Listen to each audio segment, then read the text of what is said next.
बहुत समय पहले की बात है। गंगा नदी के किनारे एक पीपल का पेड़ था। पहाड़ों से उतरती गंगा अपने पूरे वेग से बह रही थी। अचानक पेड़ से दो पत्ते नदी में आकर गिर गए। एक पत्ता तिरछा गिरा और एक पत्ता सीधा गिरा। जो पत्ता तिरछा गिरा था वो जिद पर अड़ गया और कहने लगा कि आज चाहे जो हो जाए मैं इस नदी को रोक कर ही रहूंगा। चाहे मेरे प्राण ही क्यों न चले जाएं, मैं इसे आगे नहीं बढ़ने दूंगा। वह पत्ता जोर जोर से चिल्लाने लगा कि रुक जा गंगा, मैं तुझे आगे नहीं जाने दूंगा। पर नदी तो बहती ही जा रही थी। नदी को तो पता ही नहीं था कि कोई पत्ता उसे रोकने का प्रयास कर रहा है। इधर पत्ते की जान पर बन आई थी। वह लगातार संघर्ष कर रहा था। वो पत्ता नहीं जानता था कि बिना लड़े भी वहीं जाना था जहां तक हार कर पहुंचेगा। परंतु अब और तब के बीच का समय उसके लिए दुख और संताप का समय बन चुका था। वहीं दूसरा पत्ता जो सीधा गिरा था वो नदी के प्रवाह के साथ बड़े मजे से बहता जा रहा था और कह रहा था कि चल गंगा, आज मैं तुझे तेरी मंजिल तक पहुंचाऊंगा।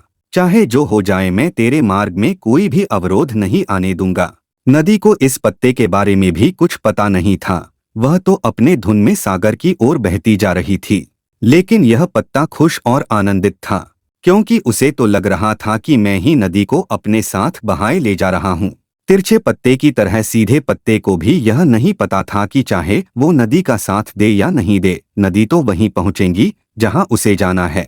पर अब और तब के बीच का समय उसके लिए आनंद का समय बन चुका था।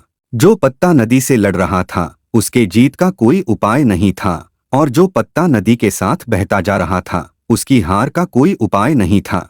दोस्तों, यह कहानी हमें सिखाती है कि जिस दिन हम लड़ना छोड़ देते हैं उस दिन से हम जीना शुरू कर देते हैं।